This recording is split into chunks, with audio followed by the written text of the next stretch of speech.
Good morning, all of you. Welcome to Shanti Niketan online education program. मैं self Pranjal PGT physical education. आज का जो हमारा चैप्टर है 8th यूनिट है क्लास 12 बायोमैकेनिक्स एंड स्पोर्ट्स। ये मैंने सबसे लास्ट में रोक रखा था ये चैप्टर, क्योंकि काफ़ी ज़्यादा क्योंकि छोटा चैप्टर हो गया थोड़ा, क्योंकि पहले इसमें फिजियोलॉजी भी मिक्स था, लेकिन अब थोड़ा सा बायोमैकेनिक्स एंड स्पोर्ट्स सबसे लास्ट में मैंने अलग रखा था। मैंने बताया था लास्ट में पढ़ाऊँगा, ठीक है। तो काफ़ी अच्छा चैप्टर है, क्लास 12 के लिए आता ही आता है। इसमें कम से कम 3 नंबर या 4 नंबर का ये चैप्टर है, तो बायोमैकेनिक्स एंड स्पोर्ट्स। तो इसकी जो हमारी फर्स्ट हेडिंग है वो हमारी meanings and importance of biomechanics in sports. तो काफ़ी इंपॉर्टेंट हेडिंग है, यानी उसकी प्रस्तावना, पूरी इंट्रोडक्शन है उसका, क्या होता है बायोमैकेनिक्स और स्पोर्ट्स में इसकी इम्पोर्टेंस क्यों है, कैसे कैसे है, ठीक है। तो इसके बारे में पढ़ेंगे। तो सबसे पहले हमें बायोमैकेनिक्स की डेफिनेशन पता होनी चाहिए, बायोमैकेनिक्स का मतलब क्या है, ठीक है। तो बायोमैकेनिक्स के बारे में पढ़ेंगे और इसकी स्पोर्ट्स में महत्वपूर्णता क्या है, यानी खेल और शारीरिक शिक्षा के क्षेत्र में इसकी इंपॉर्टेंस क्या है। जब वो ट्रेनर हो, या वो खिलाड़ी हो, या वो प्रोफेशनल प्लेयर्स हों, तो उनके लिए बायोमैकेनिक्स क्या चीज़ है ये समझेंगे, जिसे हिंदी में हम जैव यांत्रिकी भी बोलते हैं, ठीक है। थोड़ा थोड़ा सा भौतिकी का थोड़ा सा रूप है इसमें, फिजिक्स का थोड़ा सा स्ट्रक्चर है, तो इसमें हम बायोमैकेनिक्स, ठीक है। तो इसमें देखते हैं हम सबसे पहले जो हमारा जो है biomechanics, meaning and importance of biomechanics in sports, okay. तो meaning and importance of biomechanics में हम देखते हैं। तो meanings of biomechanics, the word biomechanics is the amalgamation of two Greek words, bio for live or living things, and mechanics for machines. It has been defined as the science that deals with the study of the effect produced by internal and external forces when they act on a biological system. Its simpler terms, biomechanics look at the study of force action in the body. Experts have defined as follow. यानी बहुत अच्छे से इसका biomechanics का हमको एक definition बताई कि ग्रीक वर्ड से लिया गया है जो बायोमैकेनिक्स वर्ड है। बायो का मीन्स होता है आपका लिविंग थिंग्स, जो चीज़ जीवित है, प्राणी है, एंड जो मशीन्स है, मैकेन्स, जो ग्रीक वर्ड से लिया, मैकेन्स का मतलब मशीन, ठीक है, जैसे यांत्रिक यानी मशीन्स। तो it has been defined as the science that deals with the study on the effect process of internal external forces, यानी जो हमारी आंतरिक और बाह्य जो बल लग रहे हैं हमारी जीवित बॉडी पे, जो बॉडी पे इंटरनल फोर्स और एक्सटर्नल फोर्स लग रहे हैं, तो उसका जो अध्ययन, जो बायोलॉजिकल सिस्टम पे उसका अध्ययन करना क्या कहलाता है, आपका बायोमैकेनिक्स कहलाता है। तो कुछ डेफिनेशन है, जैसे कि हम देख लेते हैं। Biomechanics is the study of the structure and function of biological system by means of the method of machine. And second देख लेते हैं, एक और है वॉटसन के अनुसार, the study and analysis of human movement pattern in sports is called biomechanics.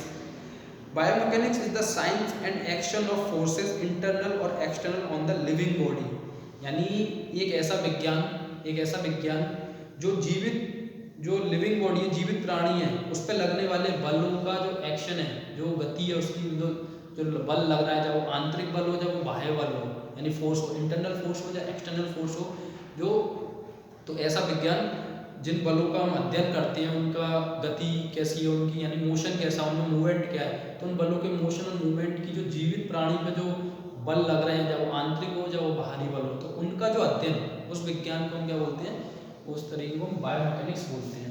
I hope कि आपको बायोमैकेनिक्स बहुत अच्छे से समझ में आ गया होगा, ठीक है। तो कोई भी एक हेडिंग आपको पता होनी चाहिए बायोमैकेनिक्स, या आप ये भी लिख सकते हो कि ग्रीक भाषा से लिया गया, बायो मीन्स लाइफ और लिविंग, एंड मैकेनिक्स का मतलब मशीन। तो उन दोनों को जोड़ के तोड़ के आप उन्हें एक डेफिनेशन बना सकते हो, ठीक है। दोनों तरीके से आप कर सकते हो, एक नंबर में आती है। In sports biomechanics has a crucial role both in injury prevention and enhancement of performance. The laws of machines are applied to understand the activities and techniques of the players and the implication that machines have for human movement. Sports biomechanics use quantitative data for its analysis, obtained through mathematical modeling, measurement, computer simulation, etc. The broad aims of biomechanics in sports are, यानी in sports biomechanics has a crucial role both in injury prevention and enhancement of performance, यानी दोनों ही तरीके से बहुत ज़्यादा role है। जब आप इनहेंसमेंट ऑफ परफॉर्म यानी प्रदर्शन को बढ़ाने में या चोटों के बचाव में, दोनों में ही बायोमैकेनिक्स का बहुत रोल है। Understand the activities and techniques of the players and the implication of machines, यानी जो तकनीक है, टेक्निक्स है, जो उसकी तकनीक को समझने के लिए बायोमैकेनिक्स बहुत काम में आती है। ठीक है, ह्यूमन मूवमेंट को समझने में बहुत काम में आती है। Sports biomechanics use quantitative data, यानी जो स्पोर्ट्स बायोमैकेनिक्स है हमें एक जो हमारा विश्लेषण करके, जो हमारी परफॉर्म का विश्लेषण करके हमें क्या है, जो क्वांटिटेटिव डाटा, जो संख्या के रूप में हमें क्वांटिटेटिव डाटा देता है। ठीक है, एनालाइज करके, यानी जब कंप्यूटर के माध्यम से, जब और भी तकनीक है जो, तो एक प्लेयर की बायोमैकेनिक्स के, यानी जो उसकी बॉडी की जो इंटरनल जो फोर्स लग रही है, उनकी शक्तियों का एनालाइज करके, उन बलों का अध्ययन करके, तो उसको जो डाटा कलेक्ट करता है वो कैसा मैथमेटिक रूप में देता है, संख्यात्मक रूप में देता है। तो उससे क्या होता है, वो अपने आप को एक विश्लेषण हो सकता है उस खिलाड़ी का, एक वर्गीकरण कर सकता है, अपने आप को एक मूल्यांकन कर सकता है, इवेल्युएशन कर सकता है अपना। तो आप समझ सकते हो कि बायोमैकेनिक्स का कितना बड़ा रोल है स्पोर्ट्स में, स्पोर्ट्स एंड फिजिकल एजुकेशन की फील्ड में।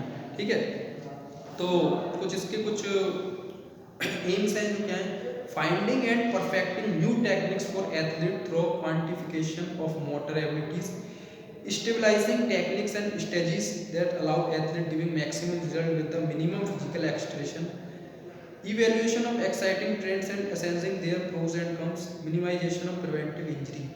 यानी आप इंजरी जो, सबसे पहले तो finding and perfecting new techniques for athlete, यानी जो एक अच्छी और नई जो तकनीकें हैं उनको आप ढूंढ सकते हो बायोमैकेनिक्स की नॉलेज के कारण। ठीक है, evaluation of exciting trends and assessing their pros and cons, आप मूल्यांकन कर सकते हो। ठीक है, minimization and prevention of injury, आप इंजरी से बच सकते हो और उसके कारण, जो इंजरी के कारण है उनको आप अच्छे से जान सकते हो, पता कर सकते हो उन कारणों को, किस कारण से हमें इंजरी हुई थी, तो आगे से आपसे ध्यान रख सकते हो। तो बहुत सारे एम्स हैं। ठीक है, आई होप कि आपको जो डेफिनेशन है, मीनिंग है, वो बहुत अच्छे से समझ में आ गया होगा बायोमैकेनिक्स का। अब बात करते हैं हम importance of biomechanics in sports. जैसे कि मैंने थोड़ा बहुत तो आपको बता ही दिया कि स्पोर्ट्स में उसके इम्पोर्टेंस क्या है, तो थोड़ा ब्रीफ में हम जान लेते हैं, डिस्क्राइब करते हैं अच्छे से। ठीक है, तो importance of biomechanics in sports, सबसे जो फर्स्ट जो आपका हेडिंग है, improvement of the sport techniques. ठीक है, यानी improvement of sport technique, sports biomechanics consistently try to upgrade and refine sport trends and techniques for all types of sport. A coach with a good knowledge of the subject is able to guide an athlete achieve a correct mechanical technique to execute in two ways। यानी जो trainer है, जो sports जो आपके trainer हैं या coach है, उसको बायोमैकेनिक्स की अगर नॉलेज है स्पोर्ट्स में, तो वो अपने खिलाड़ियों को बहुत अच्छे तरीके से और बहुत अच्छे मुकाम तक पहुंचा सकता है अगर उसे बायोमैकेनिक्स की नॉलेज है। क्योंकि to corrective of the athlete performance for बेहतर delivery through quantitative biomechanical analysis, discovery a new and more effective methods through quantitative biomechanical analysis. क्योंकि जो बायोमैकेनिक्स का जो एनालाइजिंग, जो निरीक्षण करके, बायोमैकेनिक्स के ज्ञान के निरीक्षण करके खिलाड़ी को एक सटीक नॉलेज मिल सकती है कि इस वजह से वो काम नहीं कर पा रहा या आगे प्रोग्रेस नहीं कर पा रहा, तो उसे एक सटीक नॉलेज मिलेगी और उस पर वो एक प्रामाणिकता, जो बायोमैकेनिक्स एनालिस्ट की जो प्रामाणिकता होती है, जो उसके डाटा जो मिलता है, तो वो इतना प्रमाणित होता है कि सीधे आप एक बिल्कुल जड़ पे जाके, जो उसकी रूट होती है, बिल्कुल जड़ पे जाके आप काम करते हो, ना कि सिर्फ ऊपर। तो जब जड़ ही आपकी जो कारण होगा वही खत्म हो जाएगी, तो जाहिर सी बात है कि आपकी परफॉर्म बहुत अच्छी होगी, आप एक अच्छे लेवल को मुकाम कर सकते हो, मुकाम तक पहुंच सकते हो। तो ये एक बेनिफिट है इम्पोर्टेंट ऑफ स्पोर्ट टेक्निक, यानी जो स्पोर्ट्स टेक्निक हो उसको कर सकते हो आप बहुत अच्छे से। ठीक है, तो अगर आपको बायोमैकेनिक्स की नॉलेज है स्पोर्ट्स में। Second thing, improvement of equipment and facilities, यानी स्पोर्ट्स में आप देख रहे हो कि स्पोर्ट्स में चोट लगने की बहुत ज़्यादा संभावना, क्योंकि एक चैलेंजिंग फील्ड है, स्पोर्ट्स एक चैलेंजिंग फील्ड है, ना कि कोई वैसा फील्ड कि उसमें जो आपके द्वंद्वात्मक गेम्स हुए या आपके बॉल लगने के आपको हो सकता है, आपको हिट हो सकती है बॉल कहीं भी बहुत, या क्रिकेट में आपने देखा होगा कि बहुत से खिलाड़ियों की डेथ भी हो गई है ऑन द ग्राउंड। तो कहीं ना कहीं तो उसके लिए क्या है, आपको improvement of equipment and facilities. तो देखते हैं, biomechanics has also proved useful in the development of better equipment and facilities with this valuable design input. For example, running shoes tailored for races help to athlete reduce injuries and use their energy optimally. Equipment can be personal shoes, clothing, gear, helmet, technique, bats, belt, rackets, wickets, bikes, racing car and cycles, etc. Facilities gym, swimming, pools, tanning, codes, etc. and instrument, heart rate monitor, accelerometer and stopwatch.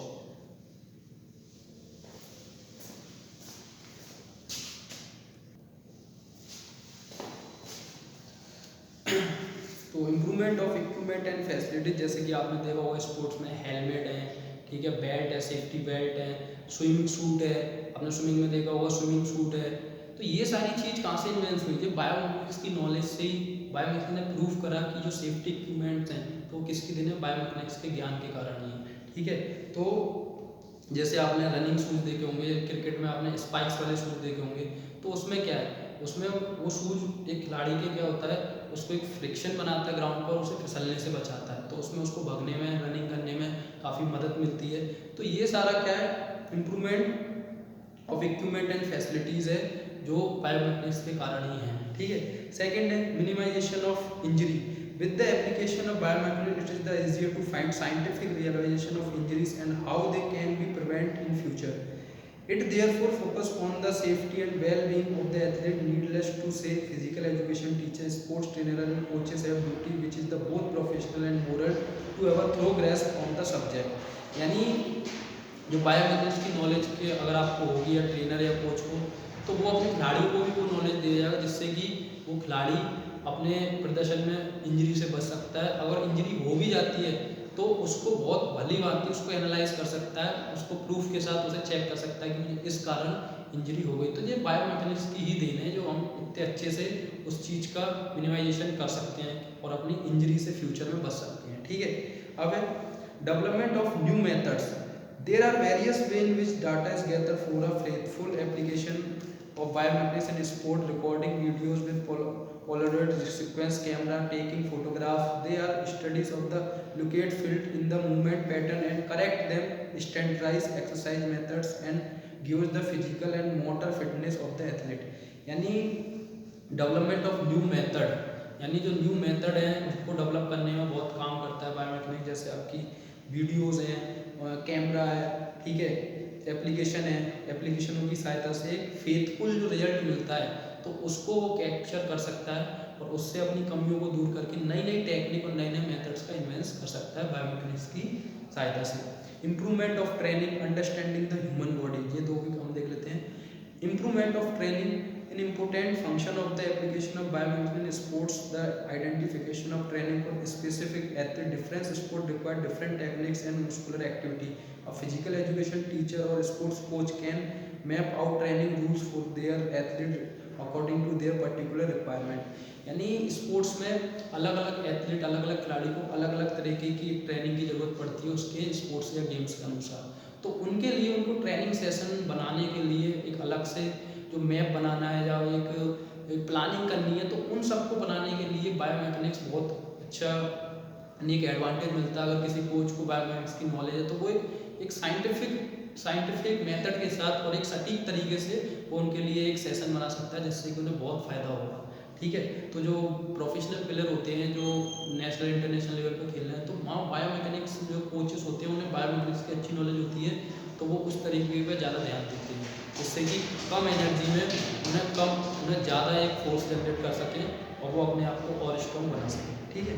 अब understanding the human body, anyone engage in sport out of the aware to how their bodies function from the working of the central nervous system to capacities and limitation of the bones and muscle without a background in biomechanics knowledge will incomplete, the consequently the training will be lacking. After fully understanding the meaning and importance of learn about the types of, तो last जो हमारा understanding the human body, यानी जो biomechanics, तो जो हमारी जो understanding the human body, anyone engage in the sport out the aware to how their body function from the working of the central nervous system, the capacities and limitation of the bones and muscles. तो हमारी जो bones and muscles हैं तो उनको strong करने के लिए, यानी अंडरस्टैंडिंग, अगर आपको एनाटॉमी और फिजियोलॉजी आपको पता होगी बॉडी की, तो वो बायोमैकेनिक्स के ही आधार पे हम उसे पता कर सकते हैं और अपने आप को और स्ट्रेंथफुल बना सकते हैं। तो काफ़ी ज़रूरी है कि बायोमैकेनिक्स एंड स्पोर्ट्स, जो बायोमैकेनिक्स का स्पोर्ट्स में जो भी तरीके हैं और कैसे हैं, तो एक स्पोर्ट्स या कोच के लिए बहुत ज़रूरी चीज़ है कि उसे बायोमैकेनिक्स की नॉलेज होनी चाहिए। तो आई होप कि आपको ये वाली जो फर्स्ट जो इस चैप्टर की meaning and importance of biomechanics बहुत अच्छे से समझ में आ गई होगी। ठीक है, तो मिलते हैं फिर नेक्स्ट वीडियो में। जो आपकी नेक्स्ट वीडियो होगी Newton's law in motion and application in sports. तो न्यूटन्स लॉ भी काफ़ी इंपॉर्टेंट है, तो इस चैप्टर में वो हेडिंग भी काफ़ी इंपॉर्टेंट, तो वो मैं उसे एक अलग वीडियो में बताऊंगा। न्यूटन्स लॉ के तो तीनों जो नियम दिए हैं न्यूटन ने, वो स्पोर्ट्स एंड गेम में कैसे कैसे काम में आते हैं। तो मिलते हैं फिर नेक्स्ट वीडियो में। Goodbye, take care.